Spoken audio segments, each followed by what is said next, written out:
నమస్తే, welcome to వి3 news. లక్ష్యం సమాజహితం. ఇక వార్తల్లోకి వెళ్లే ముందు ముఖ్యాంశాలు. బూర నర్సయ్య గౌడ్ బీజేపీలోకి జంపు. బండి సంజయ్ తరుణ్ చుంగ్తో భేటీ అయినట్లు సమాచారం.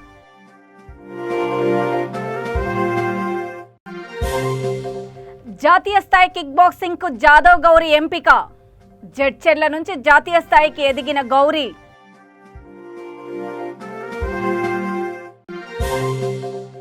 వరంగల్ ఎంజీఎంలో తాచుపాము కలకలం. ఆసుపత్రి నుంచి బయటకు పరుగులు పెట్టిన రోగులు.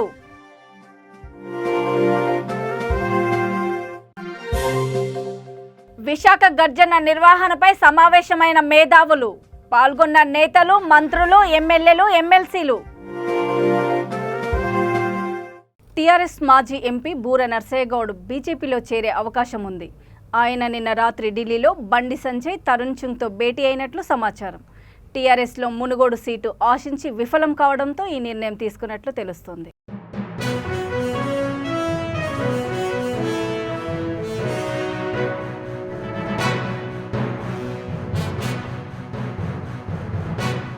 ముతోల్ మండలంలోని ఎడ్బిట్ తండాకు చెందిన Jadhav Gouribai kick boxing, karate, wushu క్రీడల్లో రాష్ట్ర జాతీయ పోటీలో రాణిస్తుంది. ఈమె జడ్చెర్లలో జరిగిన పోటీలో ఉత్తమ ప్రతిభ కనబర్చి జాతీయ స్థాయికి ఎంపికైంది. కేరళ, పంజాబ్లో నిర్వహించిన ఉషు బాక్సింగ్లో 3 చొప్పున బంగారం, వెండి పథకాలు సొంతం చేసుకుంది. బీటెక్ చెయ్యాలని ఉన్న కుటుంబ పరిస్థితుల కారణంగా డిగ్రీ చదువుతున్నట్లు తెలిపింది. పోటీలకు వెళ్లాలంటే ఎంత లేదన్నా సుమారు 60,000 ఖర్చవుతుందని తెలిపారు. దాతలు సాయం అందిస్తే జాతీయ క్రీడల్లో సైతం రాణిస్తానని ఆశాభావం వ్యక్తం చేశారు.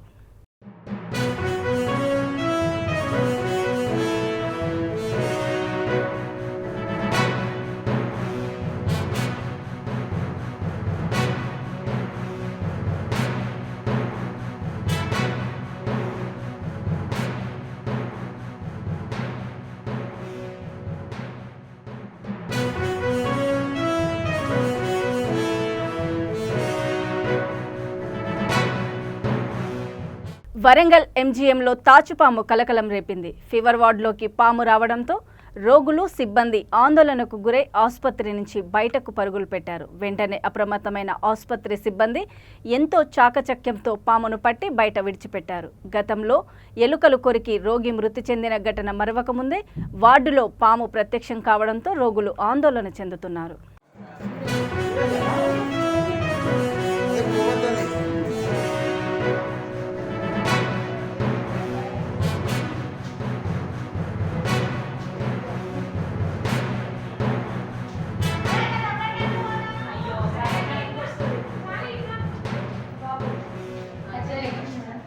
విశాఖ గర్జన కార్యక్రమం నిర్వహణపై విశాఖలో మేధావులు మరోసారి సమావేశమయ్యారు. ఈ సమావేశానికి రాజకీయ నేతలు, మంత్రులు, ఎమ్మెల్యేలు, ఎమ్మెల్సీలు, పార్టీ నేతలు పాల్గొన్నారు. ఉత్తరాంధ్రకు అన్యాయం చేస్తే ప్రజలందరూ ఉద్యమం బాటలో నడుస్తారని, 3 రాజధానుల నిర్ణయంతో భావితరాలకు భవిష్యత్తు ఉన్నత స్థాయిలో నిలుస్తుందని మంత్రి అమర్నాథ్ చెప్పారు. ఉత్తరాంధ్ర వెనుకబడిన జిల్లాగా ఉందని, వికేంద్రీకరణతోనే అభివృద్ధి సాధ్యమవుతుందని చెప్పారు. అమరావతి నుండి అరసవల్లి వరకు పాదయాత్ర చేస్తే విశాఖ ప్రజలు చూస్తూ ఊరుకోరని, 3 ప్రాంతాలు అభివృద్ధి చెందితేనే రాష్ట్రం మొత్తం సస్యశ్యామలంగా ఉంటుందని, రేపు జరిగే గర్జన విజయవంతం చేస్తామని చెప్పారు. మరి ఈరోజు ప్రధానంగా ఏంటంటే రేపు జరగబోయేటటువంటి విశాఖ గర్జన ఏదైతే ఉంటుందో ఒక భారీ ర్యాలీని ఏర్పాటు చేయడం జరిగింది. మరి దీని పర్యవసానం ఏం జరగాలని మేము కోరుకుంటున్నామంటే మంత్రి గారు, శాసనసభ్యులు, నాటి శాసనసభ్యులు అందరూ కూడా ఒక తీర్మానం పెట్టడం జరిగింది.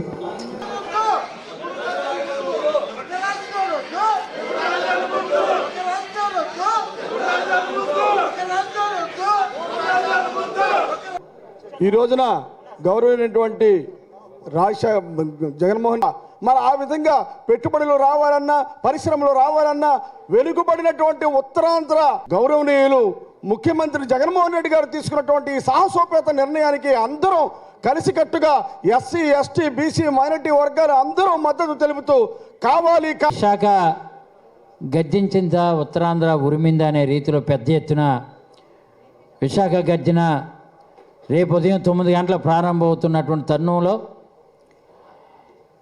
ఇది ఒక పట్టణ ప్రాంతంలోనే కాకుండా విశాఖ నలుమూలల నుంచి ఉమ్మడి విశాఖ ప్రాంతం నుంచి పెద్ద ఎత్తున యువకులు, విద్యార్థులు, మహిళా సంఘాలు, స్వచ్ఛంద సేవా సంస్థ అధిపతులు, మర్చెంట్ అసోసియేషన్ వాళ్ళు, ఛాంబర్ ఆఫ్ కామర్స్ వాళ్ళు, పర్టికులర్గా స్టూడెంట్స్ పెద్ద ఎత్తున తరలి వస్తున్నారు.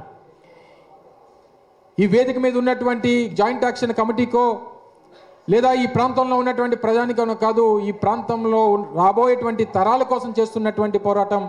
ఇది ఈ ప్రాంతం కోసమో, ఉత్తరాంధ్ర ప్రాంతం కోసమో కాదు, ఆంధ్ర రాష్ట్ర భవిష్యత్తు కోసం చేస్తున్నటువంటి పోరాటం అన్నటువంటి విషయాన్ని కూడా ఈ సందర్భంగా తెలియజేస్తూ ఉన్నాం.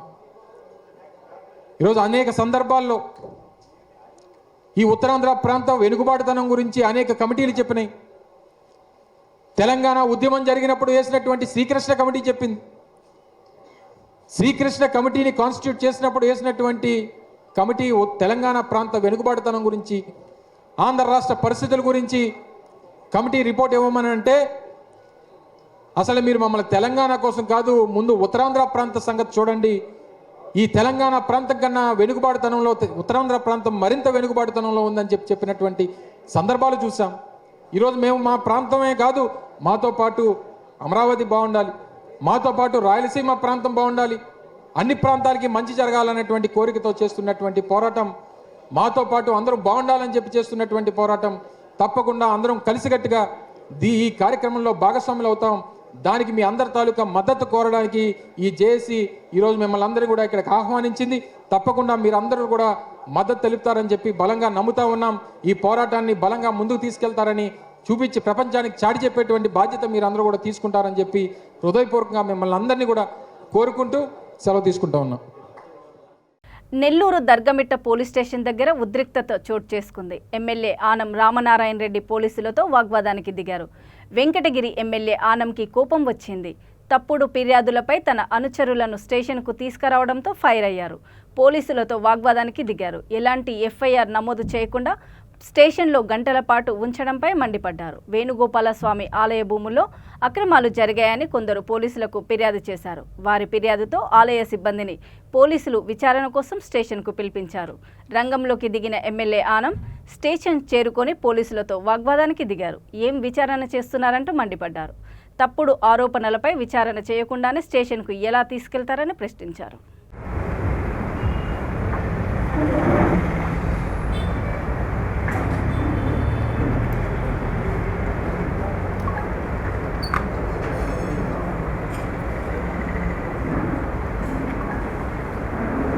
జరిగినా చెప్పండి. ముగ్గురు అన్నదమ్ములు ఉన్నాం. వివేకానంద రెడ్డి లేడు, ఆయన లేకపోయినా ఆయన తరఫున ముగ్గురు అన్నదమ్ములు ఉన్నాం. ఆయన బిడ్డ ఇక్కడ ఉన్నాడు, రంగమయూర్. అందరం ఉన్నాం ఇక్కడే. ప్రతి ఒక్కరికి, ప్రతి కుటుంబానికి మీకు అన్యాయం జరిగిందంటే మాలో ఒకరు వచ్చి మీకు తోడుగా నిలబడడానికి ఇవాల్టి నుంచి అంకురార్పణ జరిగింది, ఉండడం జరుగుతుంది. రాజకీయాలు, రాజకీయ పార్టీలు ఏమైనా కావచ్చు, కానీ ఈ నగర ప్రజల యొక్క ప్రశాంత జీవనం మా అందరికీ అవసరం. తప్పనిసరిగా నగర ప్రజల యొక్క జీవన ప్రమాణాలని, శాంతియుతాన్ని కోరుకునే ప్రతి ఒక్కరికి కూడా అండగా ఉండడానికి మేమందరం కూడా సిద్ధంగా ఉంటామని చెప్పి తెలియజేస్తూ, మా మంత్రి గారికి కూడా చెప్పాను, తప్పనిసరిగా నివేదిక మీద చర్య తీసుకోండి. నివేదిక మీద చర్య మీరు తీసుకోకపోతే చాలా లేఖలు మీకు వస్తాయి, ఆ లేఖల్ని మీరు పరిశీలించాల్సి ఉంటుంది అని చెప్పడం.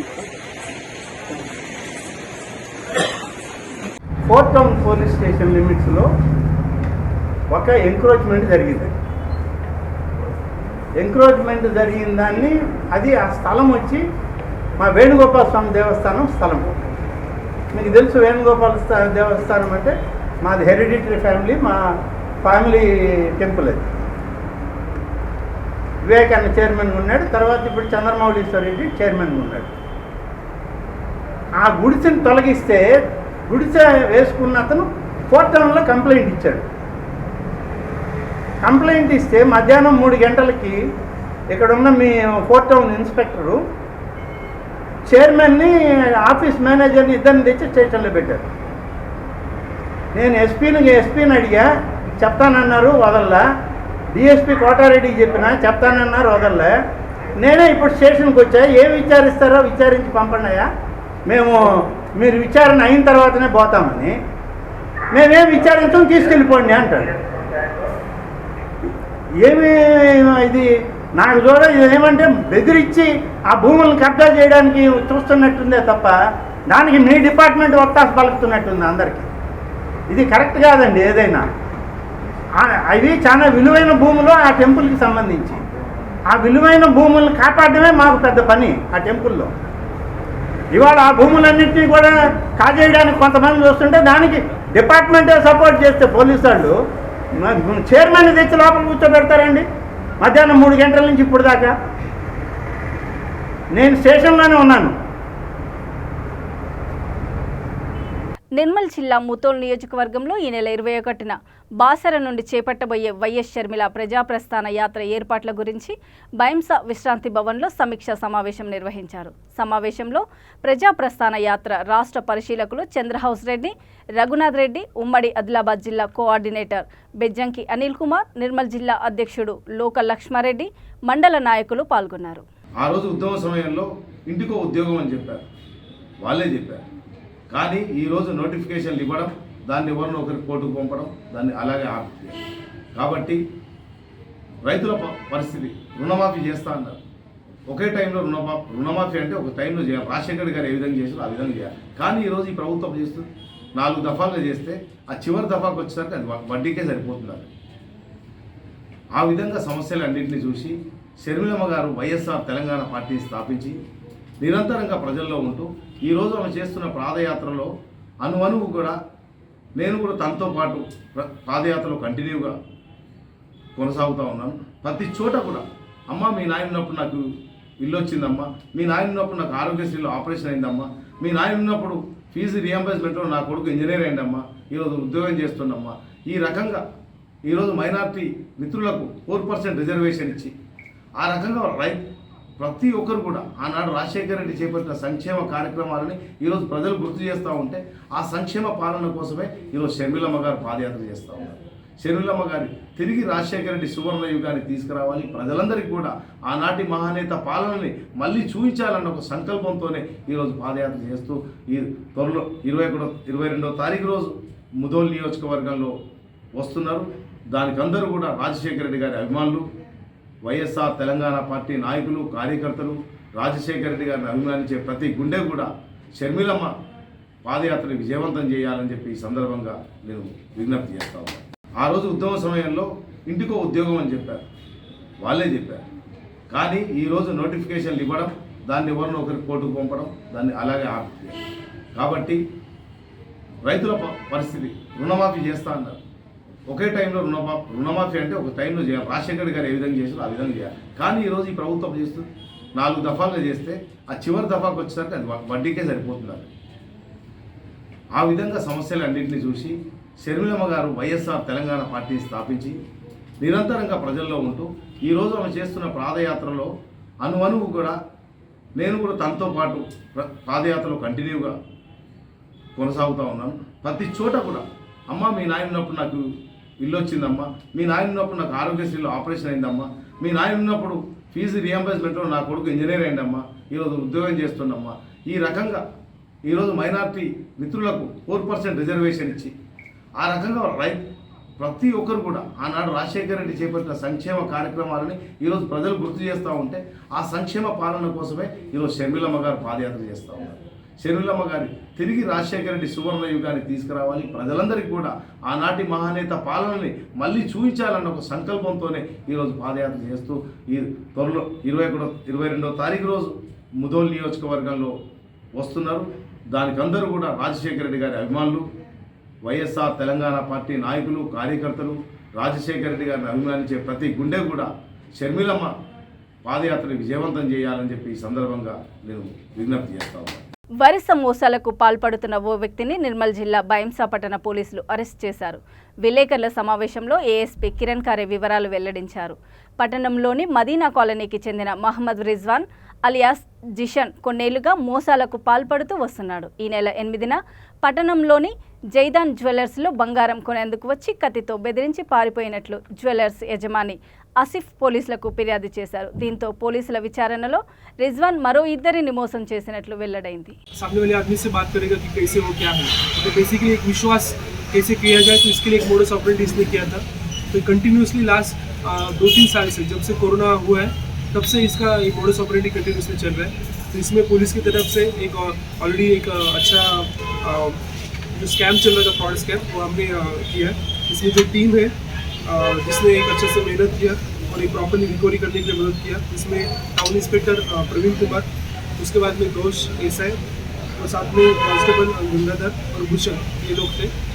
तो मैं चाहता हूँ कि सभी भैंसा पुलिस की तरफ से हम सभी लोगों को बताना चाहेंगे कि कोई भी पर्सन पे पूरा कम्प्लीटली विश्वास मत रखिए. और स्पेसिफिकली जो इजी मनी रहता है कि 1 साल में डबल हो जाएगा, 2 साल में डबल हो जाएगा, ऐसा इन्वेस्टमेंट है वैसा इन्वेस्टमेंट है, वैसे टाइप की चीज़ों पे भरोसा मत रखिए. ऑलरेडी काफ़ी लोग ऐसे हैं कि जो ऐसे लोगों का बेनिफिट ले रहे हैं, उसका मिसयूज़ कर रहे हैं. इसके बाद में भी अरेस्ट किया, अभी उसको रिमांड पे भेज रहे हैं. और भी किसी के साथ इसने फ्रॉड किया होगा, चीटिंग किया होगा, तो डेफिनेटली मैं सभी भैंसा के लोगों को और भी जो बाहर के लोग हैं उनको बोलना चाहता हूँ कि आप पुलिस स्टेशन में आए, कंप्लेंट रजिस्टर करें. और इसके साथ में और भी कोई ऐसे पर्सन है, और भी कोई गैंग है जो ऐसे सेम स्कैम चला रहे हैं, फ्रॉड कर रहे हैं इसके साथ, या कोई डिफरेंटली स्कैम कर रहे हैं, तो उनको भी हम बोलना चाहेंगे कि ऐसे कोई भी किसी के साथ स्कैम हुआ है, कोई फ्रॉड हुआ है, तो डेफिनेटली आप पुलिस के पास आ सकते हो और जो भी है पुलिस की तरफ से प्रॉपर्ली एक्शन लिया जाएगा. तो इसमें अभी तक लास्ट 2 ईयर्स में उसने टोटल 42 लाख कैश, 2 मोटरसाइकिल जो उसकी खुद के मोटरसाइकिल थी, एक स्प्लेंडर था और एक स्कूटी एक्टिवा था, और साथ में 24 तोला गोल्ड. इतना काशीनाथ जो कंप्लेंट है उसने इस पे भरोसा रख के उसको दिया और इसने बताया कि मैं उसका इन्वेस्टमेंट करूँगा. लेकिन बाद में इसने उसके साथ भी चीटिंग किया, फ्रॉड किया. इसमें पुलिस की तरफ से अभी रिकवरी जो हुआ है वो 11.6 तोला gold, 2 motorcycle, total 6.3 lakh amount यहाँ पे हमने सीज किया. थर्ड जो केस हुआ है वो है 201/2022 अंडर सेक्शन 417/420 IPC. इसमें कंप्लेंट का नाम है रसूल खान. इसको बताया था कि मैं हाउस कंस्ट्रक्शन में यहाँ पे भैंसा टाउन में एक हाउस कंस्ट्रक्शन करके दूंगा, तो उसके लिए इंस्टॉलमेंट बेसिस पे पैसे लेता था, लेकिन इसने किसी तरह का हाउस कंस्ट्रक्शन किया नहीं और उसके साथ में उसने चीट किया. तो इसमें उसकी तरफ से जो रसूल खान है उसकी तरफ से टोटल 7.45 लाख कैश उसने लिया था और प्लस 3 तोला गोल्ड उसने लिया था. इसमें पुलिस की तरफ से जो रिकवरी हुआ है वो 2.6 तोला गोल्ड, मतलब बेसिकली 1.35 लाख कैश हमने रिकवर किया. तो इसमें जो टोटल रिकवरी है जो तीनों केसेस का इसकी तरफ से जो रिकवरी हुआ है, तो टोटल रिकवरी है 16.02 तोला गोल्ड, 2 मोटरसाइकिल, स्प्लेंडर और स्कूटी एक्टिवा, तो साथ में 3 सेट फोन हमने यहाँ पे सीज किए. कैश इसमें कैश नहीं है. బాపట్ల ఫోటోగ్రాఫర్ పివిఎస్ నాగరాజుకు Indian international photography council New Delhi ప్రకటించిన అంతర్జాతీయ పురస్కారం లభించింది. బాపట్ల మండలం ముత్తయ్యపాలెం గ్రామానికి చెందిన ప్రముఖ ఫోటోగ్రాఫర్ పవన్ డిజిటల్ స్టూడియో అధినేత అయిన నాగరాజు నలుపు తెలుపు విభాగంలో పంపిన ఫోటోలకు న్యాయ నిర్ణేతలు ముగ్ధులై ఈ పురస్కారానికి ఆయనను ఎంపిక చేశారు. విజయవాడలోని బాలోత్సవ్ భవన్లో జరిగిన అంతర్జాతీయ పురస్కారాల ప్రధానోత్సవంలో ఆంధ్రప్రదేశ్ శాసన మండలి మాజీ deputy speaker Buddhaprasad, national medical commission director JB Rao చేతుల మీదుగా ఈ పురస్కారాన్ని ఆయనకు అందజేశారు.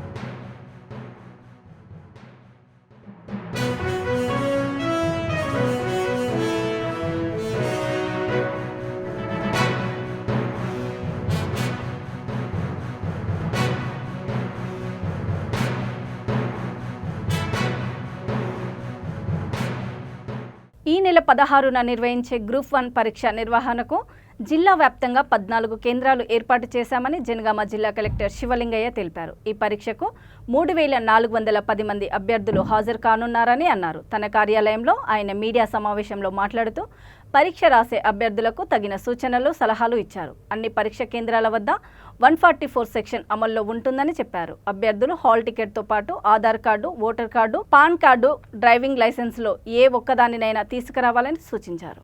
అన్ని బబ్లింగే ఏబిసిడి అంటే 4 ఉంటాయి. ఏదో ఒక్కటే చేయాలి. 2 చేసినా ఇన్వాలిడ్ అవుతుంది. ఏ తప్పులు చేసినా దాన్ని ఎరేజ్ చేసినా వైట్నర్లు ఇవి ఎట్లాగో అలో చేయరు. ఏది చేసినా కూడా ఇన్వాలిడ్ అయ్యే అవకాశం ఉంది కాబట్టి అభ్యర్థులు ఖచ్చితంగా దీన్ని పాటించాలి. ఎవరు కూడా మరీ టెక్నికల్ చిన్న చిన్న తప్పులతో ఇన్వాలిడ్ కాకూడదు. కాబట్టి హాల్ టికెట్ మీద ఉన్న ఇన్స్ట్రక్షన్ చదువుకోవాలి. ఇట్లాంటివి కూడా మనం ఇన్వాలిడ్ కాకుండా చూసుకోవాలి. ఇక ప్రతి సెంటర్లో కూడా సీసీ కెమెరాలు పెట్టడం జరిగింది. చీఫ్ సూపరింటెండెంట్ గారి రూమ్లో కానీ ప్రతి ఇన్విజిలేషన్ హాల్లో కూడా పెట్టడం జరిగింది. కాబట్టి అభ్యర్థులందరూ గమనించాలి. ఖచ్చితంగా అందరూ సీసీ కెమెరా సర్వేలెన్స్లో ఉన్నారు. ఏ కొద్దిగా అక్కడ మనం అంటే మాట్లాడడం కానీ ఎలాంటి చర్యలకు పాల్పడినా మాల్ ప్రాక్టీస్ యాక్ట్ కింద మరి ఆ చర్యలు తీసుకోబడతాయి. ఈ పరీక్షకే కాదు, తర్వాత కూడా పబ్లిక్ సర్వీస్ కమిషన్ రాబోయే పరీక్షలకు కూడా అనర్హులు అవుతారు. కాబట్టి ఇది ఖచ్చితంగా గమనించాలని నేను అభ్యర్థులకు కోరుతున్నాను. ఖచ్చితంగా మన టైంకి వస్తాం. ఎగ్జామినేషన్ ముందు అయిపోయినా కాకపోయినా 1 వరకు ఎవరిని కూడా బయటకు అలౌ చేయరు. నేను పోతాను, నేను అయిపోయింది అన్నా కూడా 1 వరకు ఎట్టి పరిస్థితుల్లో సెంటర్ నుంచి బయటకు అలౌ చేయరు. కాబట్టి ఇది అభ్యర్థులు గమనించాలి. పేపర్ అయిపోయినా ఏది ఉన్నా కూడా 1కే ఉండి 1కే ఓఎంఆర్ షీట్ ఇచ్చి అందరూ ఓఎంఆర్ షీట్ తీసుకున్న తర్వాతనే మాకు ఆ క్లాస్ రూమ్లో ఆ ఇన్విజిలేషన్ రూమ్లో 24 మంది ఉంటారు. కాబట్టి 24 ఓఎంఆర్ షీట్స్ అందిన తర్వాతనే 24 మందిని బయటకు పంపిస్తారు. ఒక్కొక్కరిని కూడా పంపడం ఉండదు. క్వశ్చన్ పేపర్ బయటకు తీసుకెళ్ళొచ్చు. కాబట్టి దయచేసి ఇవన్నీ నిబంధనలు పాటించి మరి ఖచ్చితంగా ఈ ఎగ్జామినేషన్లో మరి మీరు అనుకున్న లక్ష్యాన్ని సాధించాలని నేను అందరి అభ్యర్థులను కోరుతున్నాను. చెప్పారు పాత్రికేయ మిత్రులందరికీ నమస్కారం.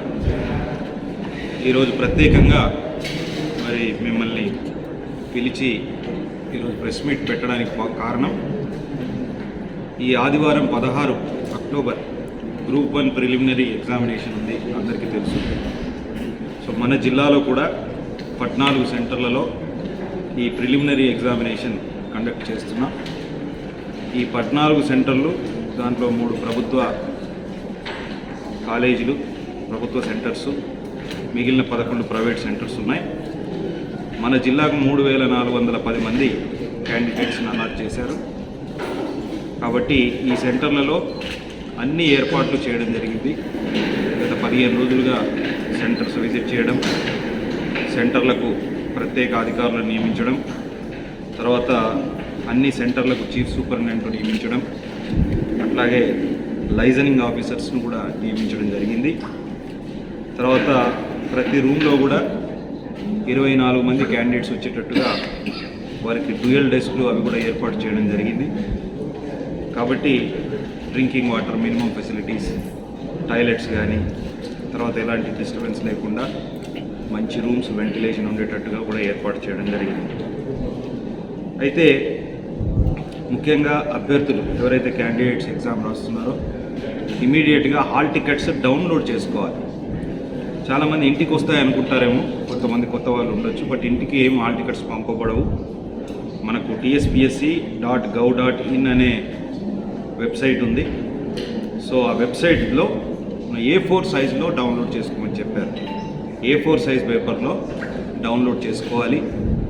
డౌన్లోడ్ చేసుకుంటే అది కలర్ ప్రింట్ అయితే ఇంకా మంచిది. అంటే ఫోటో, సిగ్నేచర్ కూడా క్లియర్గా కనిపించే అవకాశం ఉంటుంది. కాబట్టి ప్రింట్ చేసి పెట్టుకుంటే ఇమీడియట్గా ప్రింట్ చేసి, ఇంకా కొంతమంది డౌన్లోడ్ చేసుకోలేదు. ఎందుకంటే డౌన్లోడ్ చేసుకుంటే ఎక్కడ పడ్డది సెంటర్, ఏ సెంటర్, కొంతమంది వేరే జిల్లాలో కూడా పడవచ్చు. ఎందుకంటే మనం అప్లై చేసుకున్న సీనియారిటీని బట్టి సెంటర్ అలాట్ అవుతుంది. కాబట్టి అది చూసుకుంటే సెంటర్ ఎక్కడ పడ్డది అనేది అర్థమవుతుంది. హైదరాబాద్లో పలుచోట్ల ఆదాయ పన్ను శాఖ అధికారులు సోదాలు జరిపారు. Phoenix constructions company, RS brothers, Vasavi construction, సుమధుర రియల్ ఎస్టేట్ కంపెనీలలో తనిఖీలు చేపట్టారు.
వార్తలు ముగించే ముందు ముఖ్యాంశాలు మరోసారి. బూర నర్సయ్య గౌడ్ బీజేపీలోకి జంపు. బండి సంజయ్, తరుణ్ చుంగ్తో భేటీ అయినట్లు సమాచారం.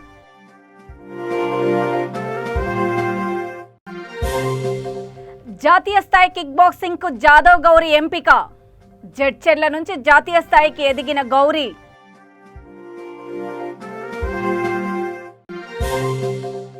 వరంగల్ ఎంజీఎంలో తాచుపాము కలకలం.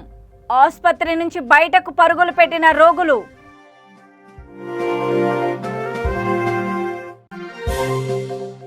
విశాఖ గర్జన నిర్వహణపై సమావేశమైన మేధావులు.